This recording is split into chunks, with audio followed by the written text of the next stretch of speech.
ஐயா துணை அகில ஜோதி ஆன்மீக சேனல் நேர்கள் அனைவருக்கும் வணக்கம். துவாபர யுகத்திலே ஸ்ரீ கிருஷ்ணராக அவதரித்த திருமால் தனது பக்தர்களான ஆயர் பிளர்த்தவர்களை அவர்களுக்கு ஏற்பட்ட துன்பங்களிலிருந்து எப்படி காப்பாற்றி ஆளாக்கி வைத்தாரோ அதுபோல தனது பிள்ளைகளான சான்றோர்களை கலியிலிருந்து தற்காத்து நல்வாழ்வு அருள்வதற்காக ஐயா வைகுண்டர் என்ற பெயரோடு வந்தார். அப்படி வந்து மக்களின் பிறவி பிணிகளையும் பேய் பிசாசுகளையும் எரித்து பல புதுமைகள் செய்ததை கண்ட சத்தழியும் பாவி, அதாவது அழியா பரம்பொருளாகிய இறைவனின் பேரருள், அதுதான் சத்து என்பது. ஏகம் ஒரு பரமானதும் என்றொரு வாயுவில் சத்து வளைந்ததும் என்று பின்னால் திருவாசகத்திலே ஐயா கூறியிருக்கின்றார்கள். அத்தகைய இறைவனின் பேரருளை தன்னுடைய பாவச் செயல்களினால் தனக்கே கிடைக்கப் பெறாமல் தன்னைத்தானே அழித்து கொண்ட மாபாவி. அத்தகைய கலியனினால் தனக்கு இழைக்கப்பட்ட கொடுமைகளை எல்லாம் மக்கள் நலன் கருதி பொறுத்திருந்தார் ஐயா வைகுண்ட பரம்பொருள். கலியுகத்தின் முடிவில் காடு நாடாக மாறும் என்றும் இயற்கையின் மாற்றங்கள், அதைத்தான் பருவகால மாற்றம் என்று தற்போது நாம் கூறுகின்றோம். மேலும் வானத்து இடிகளால் இப்பூவுலகம் அழிந்து அடுத்த யுகமாகிய தர்ம யுகம் தோன்றும் என்றும் அதிலே வாழ்கின்ற மனிதர்கள் பிணி மூப்பு சாக்காடு என்ற வினைகள் இல்லாமல் என்றும் 16 வயது இளமை உடையவர்களாக வாழ்வார்கள் என்றும் சந்திர சூரியர்கள் தெற்கு வடக்காக இயங்குவார்கள் என்ற செய்திகளெல்லாம் விரிவாக இந்த ஆகமத்தின் உள்ளே ஐயா கூறியிருக்கின்றார்கள் என்பதை முன்கதை சுருக்கமாக கூறியுள்ளார்கள்.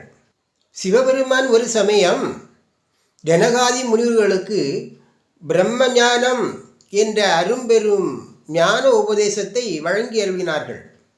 அத்தகைய பிரம்ம ஞானத்தை அகில திரட்டு அம்மானே ஆகமம் வழியாக உலக மக்களுக்கு அருள வேண்டும் என்று சித்தம் கொண்ட ஐயா வைகுண்ட பரம்பொருள் தனது பிரதான சீடராகிய அருகோபால சீசரை தேர்ந்தெடுத்து இந்த ஆகமத்தை எழுதுவதற்கு திருவுளம் கொண்டார்கள்.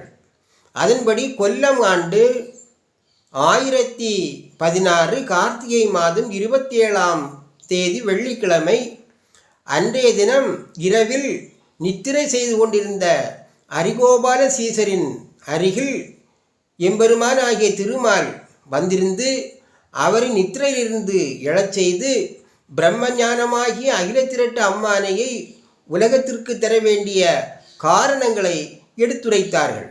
இந்த நிகழ்வையே சுகுதியுடன் நித்திரையில் சுபக்கியான லெக்கமதில் நாதன் என் அருகில் நலமாக வந்திருந்து சீதமுடன் எழுப்பி சொன்னாரே காரணத்தை என்று ஆகமத்திலே இறைவன் குறிப்பிட்டிருக்கின்றார்கள். இந்த ஆகமத்தை நீதான் எழுத வேண்டும், அதன் தொடக்கமான காப்பு பகுதியின் முதல் சீரை இதோ நான் சொல்லித் தருகிறேன் என்று தனது திருவாயால் மலர்ந்தருளினார்கள். மகனே, இவ்வாய்மொழியை வகுக்கும் காண்டமதுக்கு, அதாவது இனிமேல் தொடர்ச்சியாக எழுத வேண்டிய நடைமுறை வரலாற்று வளமைகளை எல்லாம் நான் உன் உள்ளத்திலே இருந்து வகுத்துரைப்பேன், நீ ஆகமத்தை எழுத தொடங்குவாயாக என்று அரிகோபால சீசரிடத்திலே கூறியருளிய நாராயணர், இவ்வாறு நான் அருளுகின்ற இந்த ஆகமத்தை பக்தி சிரத்தையோடு படிப்பவர்களும் பிறர் படிப்பதை கேட்பவர்களும் என்னை நேரடியாக கண்டு வணங்குபவர்கள் என்னென்ன பலன்களை அடைவார்களோ அதே முழுமையான பேரருளை இவர்களும் அடைய பெறுவார்கள் என்று திருவாய் மலர்ந்தருளினார்கள். இதனுடைய தொடர்ச்சியை நாம் அடுத்த பதிவிலே அறிவோம். ஐயா துணை.